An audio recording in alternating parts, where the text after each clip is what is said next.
Karis dan Shalom, kasih karunia dan damai sejahtera menyertai saudara sekalian di mana saja berada, dari Allah Bapa, Putra dan Roh Kudus, Allah Tritunggal kita. Grace and peace from God, our Father, Son, and Holy Spirit, our triune God, be with you all. Saya Pendeta Johnson Gibeon Dethan, sebagai Ketua Yayasan Servas Mario, Yayasan Penyelenggara San Pedro University.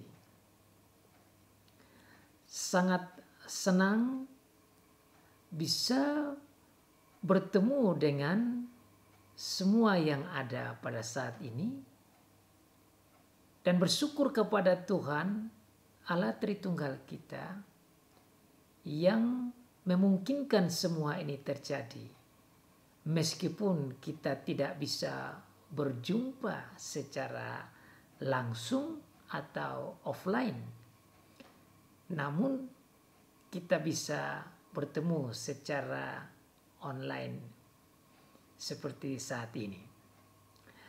I like to thank and praise our triune God for His love and care and protection, that even though we cannot see each other directly offline, but we can still see each other through this online system this time. Saya ingin memberikan beberapa advice, pikiran, arahan kepada semua mahasiswa yang hadir di acara ospek yang indah ini. Saya berharap bahwa semua yang telah mendaftarkan diri di San Pedro University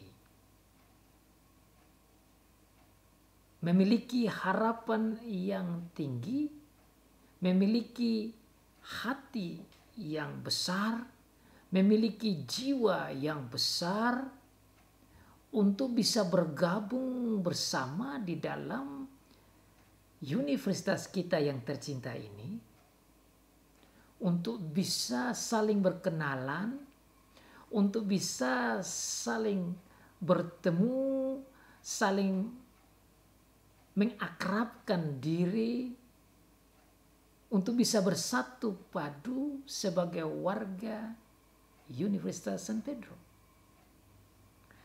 I am thinking and I know that as you registered yourself in this university, San Pedro University, you must have great soul and hope that you may know each other as friends, and you may know your instructors or professors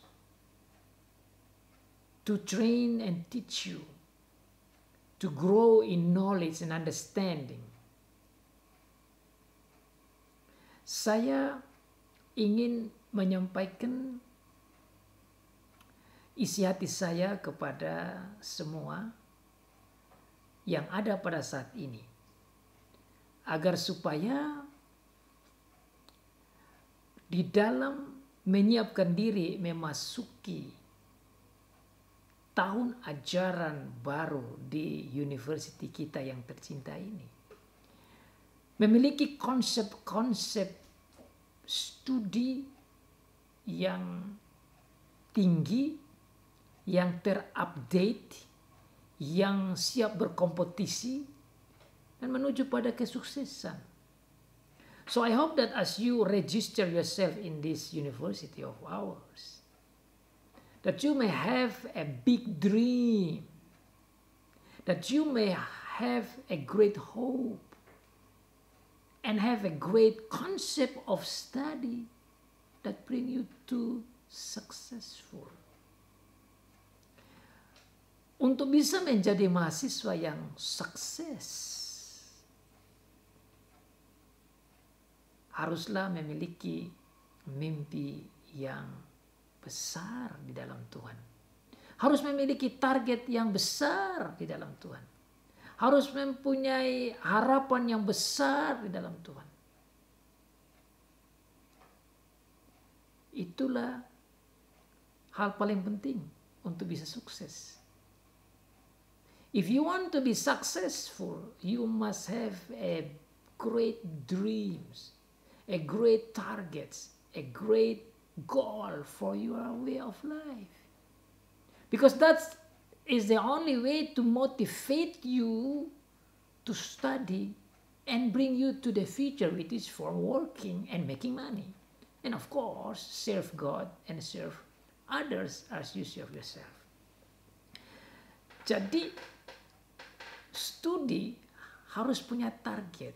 Target tujuan dari studi, yaitu tidak lain agar supaya bisa mencapai keberhasilan. Dan bisa mencapai keberhasilan itu tidak lain memiliki tujuan yang jelas. Maksud dan tujuan yang jelas itu akan mendorong kita untuk bisa belajar dengan semangat.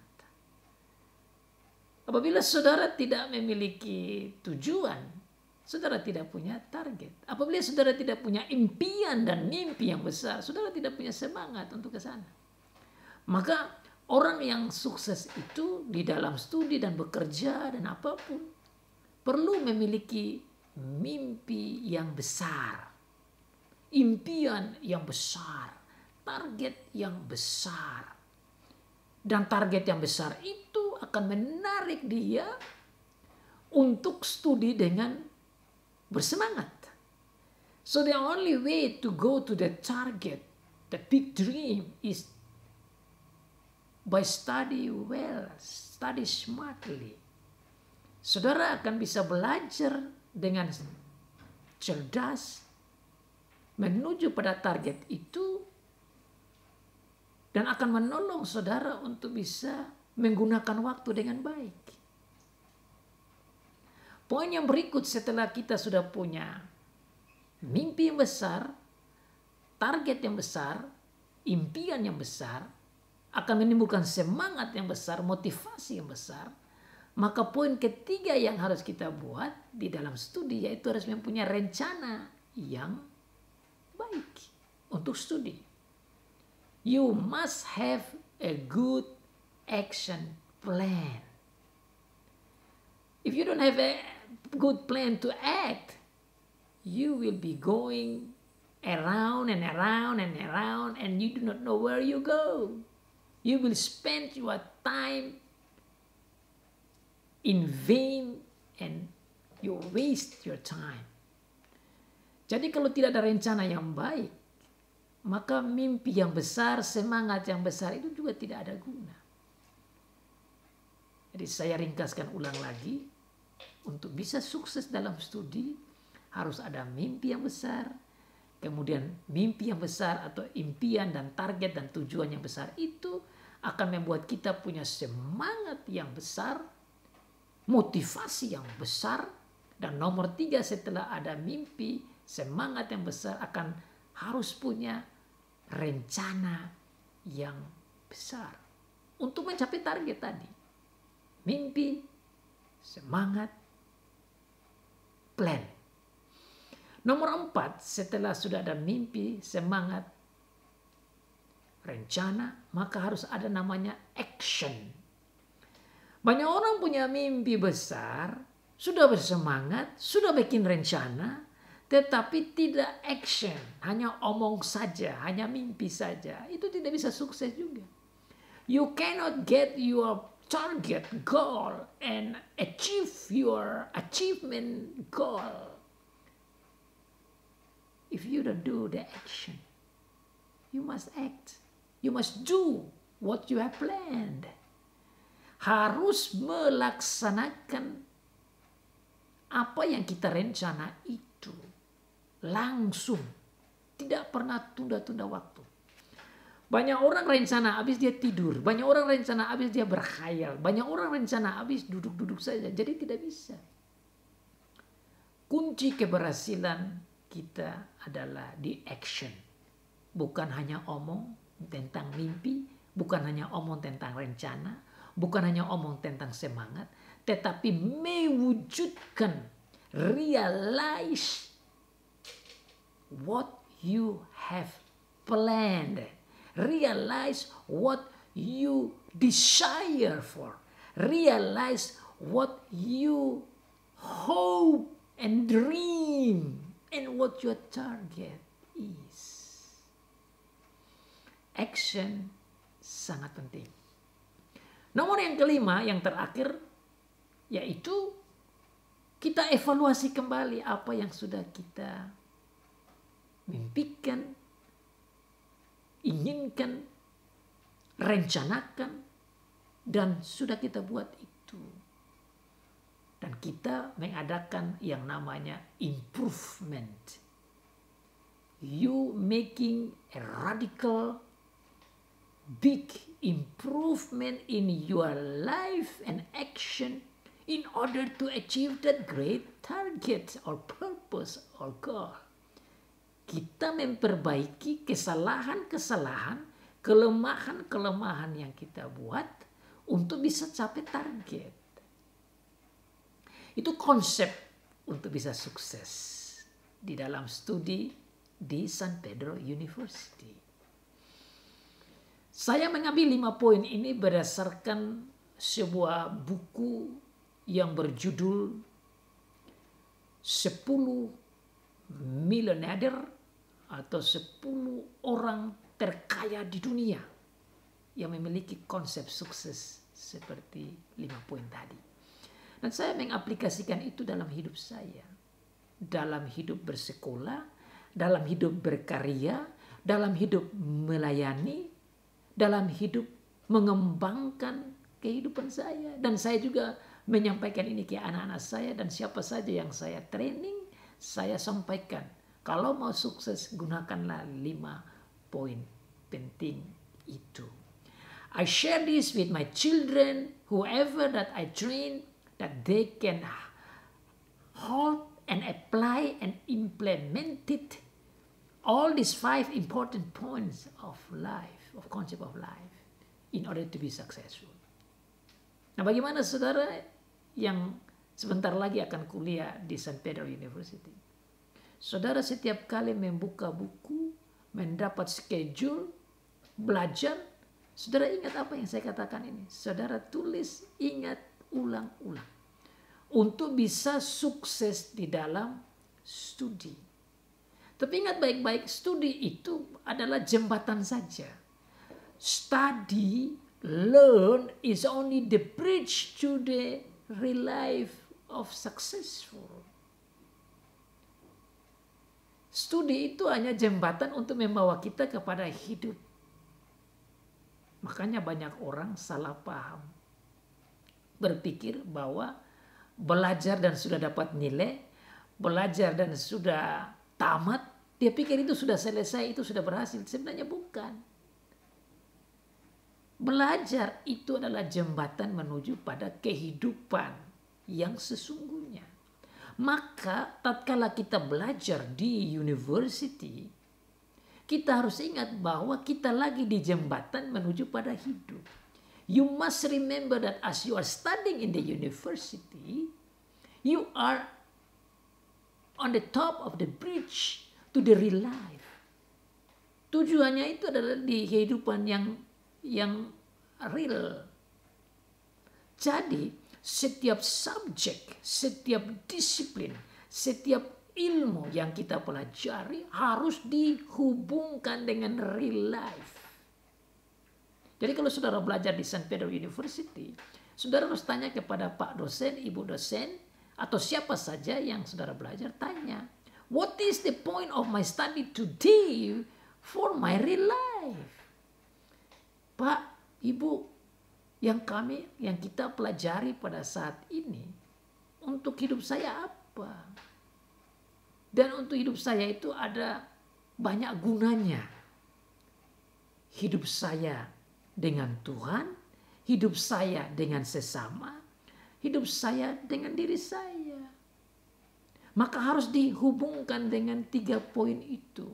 Setiap subjek, setiap ilmu. Mahasiswa yang cerdas dan yang sukses selalu menanyakan itu di dalam dirinya dan bertanya kepada para pengajar. Apa tujuan saya belajar pada saat ini dengan ilmu ini? Apa hubungannya dengan Tuhan? Apa hubungannya dengan sesama? Apa hubungannya dengan diri kita? You must ask yourself as well as your instructor or your professors or your teacher about the point of your discipline study today, of the knowledge that you are studying today. How is that connect to God? How is that connect to neighbor? And how is that connect to yourself? Dari situ saja kita akan tertolong dan bertumbuh di dalam studi kita. Kalau tidak, kita studi hanya terbatas pada teori saja. Kita tidak tahu apa aplikasi, apa terapan dari studi itu. Nah, jangan heran ada orang yang sudah habis S1 tapi masih bengong-bengong, tidak tahu mau buat apa dengan ilmu ini. Banyak orang yang sudah selesai studinya tidak tahu mau kemana. Because you never interact and relate and connect your study with God, with neighbor, or with yourself. Harus dihubungkan dengan 3 poin itu.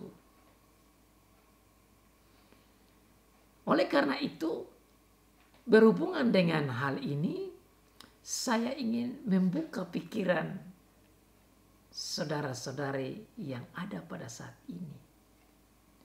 Untuk jangan membuang waktu belajar tentang hal-hal yang untuk mencari nilai saja.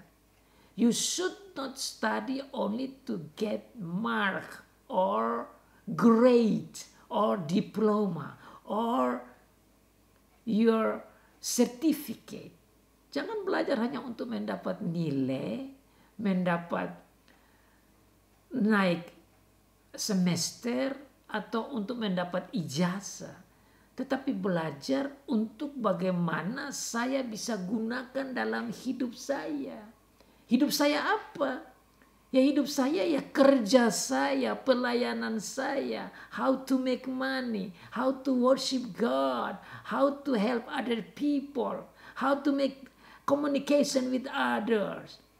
Itu tujuan kita menggunakan ilmu. Jadi ilmu itu harus kita bawa kepada kehidupan. Jangan ilmu hanya di otak saja.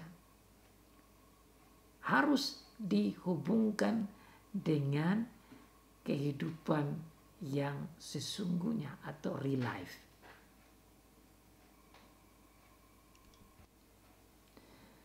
Jadi kesempatan yang indah ini saya ingin memberikan arahan kepada semua yang dengar saya. Jika mau sukses, catat baik-baik, pegang baik-baik. Apa yang tadi saya katakan tentang 5 poin kesuksesan konsep hidup. Dan apa yang katakan bagaimana ilmu dihubungkan dengan real life. Saya pernah bersekolah. Sehingga saya mengerti apa yang sudah saya lewati. Banyak yang saya studi itu ternyata tidak berguna dalam kehidupan saya. Apalagi studi hanya berhubungan dengan hafal-hafal.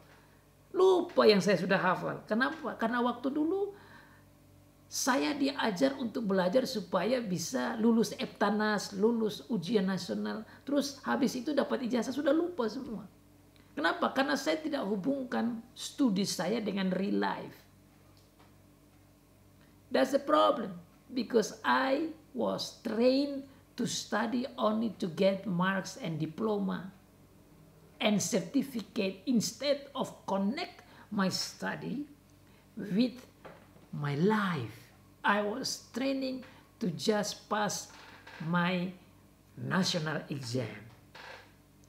Oleh karena saya sudah lewat itu, saya ingin menasihati para generasi muda sekarang agar supaya bisa membuka pikirannya, bisa sadar dalam keadaan ini supaya jangan mengikuti kebiasaan-kebiasaan lama yang menurut saya tidak menolong.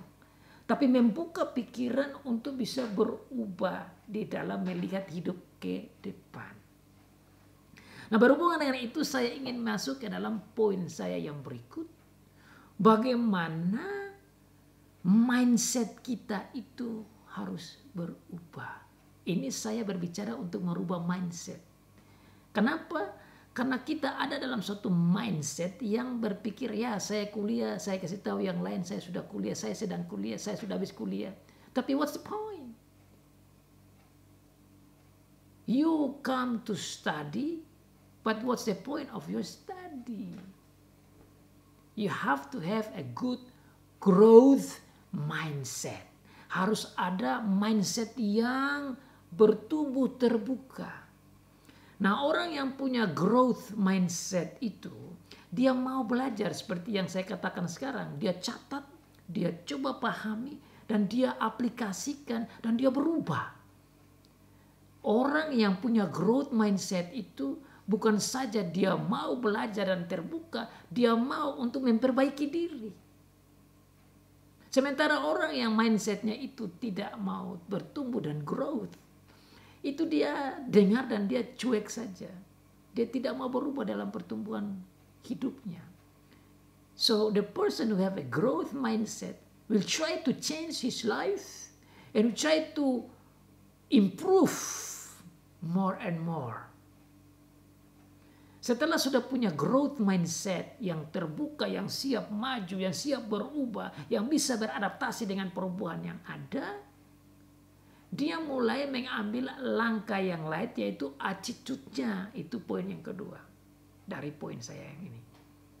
Punya growth mindset, punya attitude yang bagus. Attitude yang bagus apa? Ya sikapnya. Sikap terhadap Tuhan, terhadap sesama, terhadap diri, terhadap orang yang lain.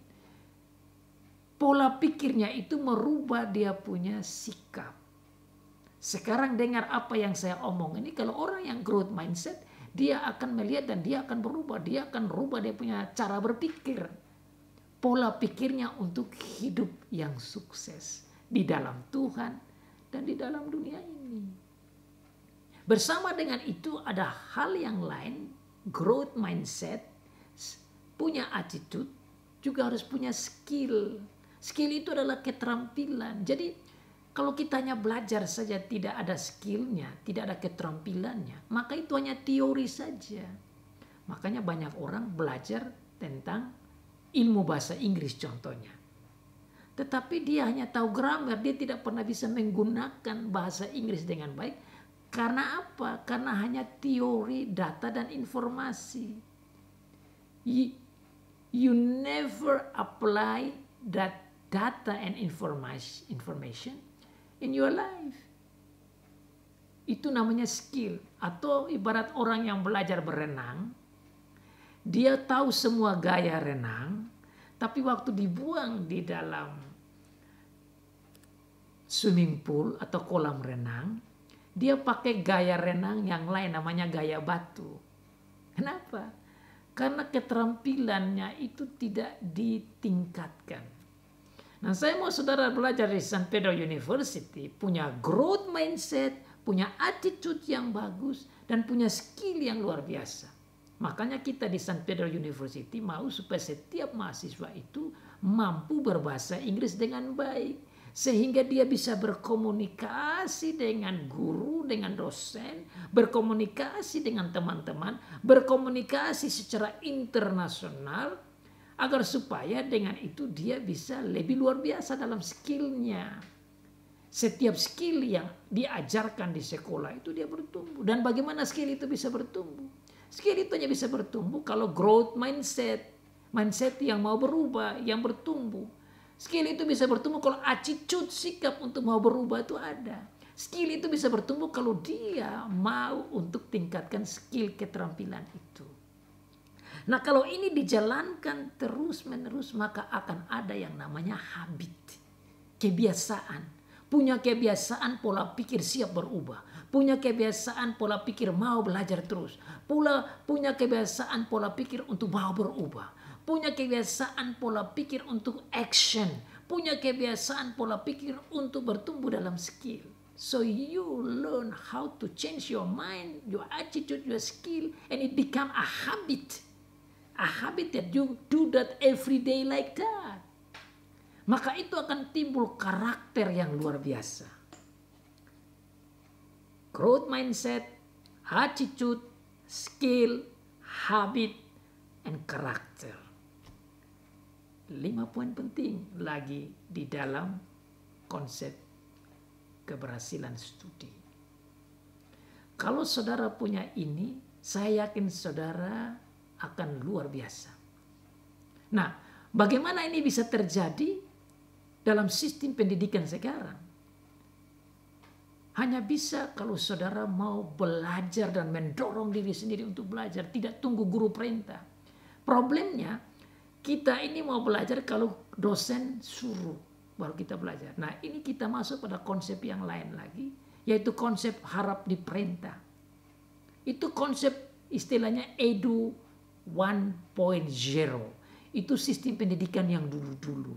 Yang sudah usang. Sistem pendidikan sekarang yang dalam kompetisi yang tinggi ini, dia sudah masuk di dalam 4.0, 4.0. Nah dalam sistem pendidikan 4.0, itu dia tidak pakai pedagogi yang hanya guru perintah kita ikut, guru suruh hafal kita hafal, guru suruh tulis kita tulis, guru suruh baca buku kita baca buku. Itu sistem yang lama. Kalau mau berhasil lewat San Pedro, saudara harus rubah itu dalam satu sistem belajar yang baru namanya hutagogi. Yang pertama tadi saya omong yang lama-lama dulu namanya pedagogi. Kalau pedagogi guru perintah, hutagogi guru tidak perintah, muridnya yang ambil langkah. So you have another way of study. Pedagogi atau pedagogy system that is not wait from the teacher. The teacher will tell you, but you don't need that. You must take initiative. That's what they call hutagogy. Hutagogy is a way of study that drive by the student himself or herself. Jadi hutagogy itu berbeda dengan pedagogi. Hutagogi itu saudara sendiri yang bergerak. Jadi kalau guru suruh baca buku 1, saudara mau baca buku 5. Apalagi dengan sistem dunia sekarang, buku gampang dicari. Kalau dulu saudara tunggu dosen perintah, tidak, sekarang tidak. 1 buku disuruh oleh dosen, baca 5 buku, bila perlu 10 buku. Dan summarize it. Itu namanya hutagogi system way of study, hutagogi. Nah yang berikut setelah hutagogi ada yang namanya pedagogy. Atau pedagogi itu adalah sistem namanya kita belajar berkolaborasi bersama-sama. Saya tidak tahu tanya kawan tidak tahu tanya lagi, kita cari guru, cari ahli, cari apa. Nah, itu baru bisa berhasil. Tidak tunggu dosen. Kita belajar dari diri sendiri, kita belajar lagi dari kawan. Nomor 4 ada satu lagi yang namanya cybergogy atau cybergogi. Cybergogi itu adalah model pembelajaran yang kita cari dari internet, kita cari dari website, kita cari dari YouTube, kita cari dari cyber itu. Nah banyak mahasiswa yang tunggu dari dosen dan mengeluh ada buku, cari buku. Wah tidak, dunia sekarang tidak begitu. Dunia sekarang buku itu sudah bisa didapat bermiliar-miliar di dalam website. Tidak perlu lagi ke perpustakaan cari buku kertas itu, tidak. You don't need to go to the library in order to find a thick book or real book there. You only open your website, you download, and you can find and you can read the books. Itu namanya cybergogi atau cybergogy. 4 poin tadi. pedagogi, guru yang perintah. Hutagogi, kita sendiri ambil langkah. Pergogi, kita dengan teman dan ahli. Cybergogi, kita cari ilmu lewat cyber dengan media-media yang ada sekarang. HP, laptop, apa semua. Dan yang terakhir saya mau katakan itu saya punya hasil karya sendiri namanya Heavenly Gogi atau Heavenly Gogi. Itu apa? Itu ilmu yang kita dapat berhubungan dengan Tuhan. Kalau orang yang percaya pada Tuhan, dia berelasi dengan Tuhan dan Tuhan kasih dia iluminasi, inspirasi dan dia menciptakan ilmu yang baru. Dan di situ dia akan menjadi berhasil. Dia menjadi ahli. Dan saudara saya mau yang ada di San Pedro ini menjadi penemu-penemu, menjadi ahli-ahli, menjadi orang-orang yang bisa membuat satu yang baru. Tentu dalam hal itu bukan saja buat baru ya, making money. You must be able to make money. Harus bisa menghasilkan uang. Nah kalau studi-studi saja tidak bisa making money bagaimana? Makanya dunia sekarang itu ada yang namanya iduka. Kita belajar, kita hubungkan pengajaran itu dengan industri dan dunia kerja. Tidak hanya belajar saja kuasai buku, tapi belajar dihubungkan dengan dunia kerja. Ini hari ini saya belajar untuk hasilkan uang apa? Makanya kita di San Pedro maunya orang itu belajar sambil kerja, kerja sambil belajar. Kenapa? Supaya dia sambil kerja bisa making money. Nah sambil making money dia belajar. Pakai apa? Hutagogi, pergogi, cybergogi, dan heavenly gogi. Itu strateginya untuk bisa sukses di dalam studi. Nah sekarang zaman sekarang ini Pak Menteri itu maunya begitu. Anak-anak mahasiswa bila perlu kuliahnya 2,5 tahun aja. Kemudian 1,5 tahun itu dia mencari uang bisa. Namanya magang. Itu caranya. Nah kalau saudara pintar dan mengikuti ini semua di dalam cybergogi, bisa belajar lewat online system, saudara bisa luar biasa. Siapa saja di sini bisa berhasil. Jadi sebenarnya kita ini tidak ada orang yang bodoh. Tidak ada, Tuhan tidak pernah keliru menciptakan kita. Meskipun di sini misalnya ada juga kita punya saudara yang ada yang tunarungu, ada yang tunanetra. Ini bukan orang-orang yang yang anggap kecil. Tidak, ini orang-orang hebat semua juga. Saudara lihat saja banyak orang-orang yang spesial seperti mereka itu berhasil. Karena Tuhan tidak keliru. Kita yang keliru melihat itu. Makanya kesempatan seperti ini saya mau kasih tahu untuk menggerakkan para mahasiswa baru. Ayo menjadi generasi yang memang pintar dan lebih cerdas. Karena tidak ada satu orang pun yang bodoh. Kita semua jenius. We all are smart and genius. No one is stupid. God never do mistake in making you and me. Buka saja dalam Mazmur 139 ayat 14. Dikatakan aku bersyukur karena kejadianku luar biasa dan dahsyat dan ajaib. You are amazing and wonderful and fearful made by God. And God never did any mistake in making you. Tuhan tidak pernah mistake membuat saudara dan saya.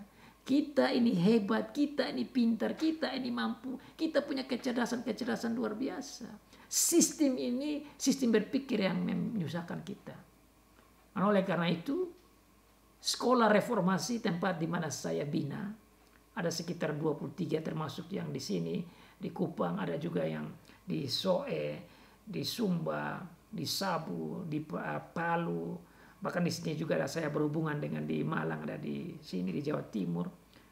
Itu apa? Saya selalu berkata tentang 5 poin penting di dalam kurikulumnya. Harus ada sistem berpikir, pola kurikulum yang simpel, sederhana saja, yang cocok dengan K13, yang cocok dengan sistem Merdeka Belajar sekarang. Apa itu? Tidak lain yaitu ada belajar mengetahui, belajar memahami, belajar melaksanakan, belajar menginovasi, dan belajar untuk beretika dan berattitude yang baik. Bahasa Inggrisnya, you must know, you must understand, you must do it, you must innovate it, and you must show your good character. Knowing, understanding, doing, innovating, and character. Kalau saudara punya ini, saudara sukses sekali. Sukses sekali. Kita ini dalam zaman dulu, kita hanya belajar, hanya knowing, hafal-hafal saja. Tidak pernah mengerti, tidak masuk ke level sampai understanding. Apalagi mau buat apa yang kita understand. Apalagi mau inovasi satu yang baru. Saya mau saudara-saudara belajar di sini. Saudara ingat saya punya speech ini dan ini ada direkam. Saudara boleh buka kembali lagi kalau saudara lupa di YouTube. YouTube dari University atau YouTube Reformasi, supaya saudara dengar apa yang saya omong ini. Karena inilah kunci sukses yang saya sendiri aplikasi dalam hidup saya. I apply this concept of successful in my life. That I study things I only study not only for know, but I study to understand and apply it and do it and innovate it. And I make it from my own character so that I don't be proud, but I do that for God, for neighbors, and for myself. Itu poin-poin penting dalam kehidupan yang saya aplikasi dalam hidup saya dan saya ajarkan ke anak-anak saya di rumah. Dan saya juga sharing kepada banyak orang siapa saja yang mau sukses. Agar mereka bisa ingat dan aplikasi. Saya harap semua yang ada di San Pedro University, bahkan yang juga di sekolah-sekolah reformasi, catat dan ingat baik-baik apa yang saya sampaikan ini. Dan mengaplikasikan itu dalam hidup bersama dengan Tuhan. Ingat baik-baik, bersama dengan Tuhan. Saya pikir kesempatan emas untuk bekerja, untuk menghasilkan uang itu terlalu banyak di Indonesia, bahkan di luar negeri. Tetapi kalau kita gunakan dengan baik, kita akan bisa menjadi orang yang super sukses. If you listen to me, you're going to be one of the successful people in the world. If you listen to what I said. If you apply it, you will be one of the successful people in the world. Kalau saudara apply, saudara akan menjadi salah satu orang yang tersukses di dunia ini. Dan saya mau dengar bahwa saudara sudah sukses akibat mendengar apa yang saya katakan. Akhir kata, saya mengucapkan terima kasih untuk perhatian saudara. Selamat mengikuti ospek dan selamat melanjutkan studi di San Pedro University. Terima kasih saudara-saudara panitia yang telah mengundang saya dan yang telah mengatur semua ini. Kiranya Tuhan memberkati saudara. Tuhan memberkati kita semua. God bless, karis dan shalom. I see you again. Bye-bye.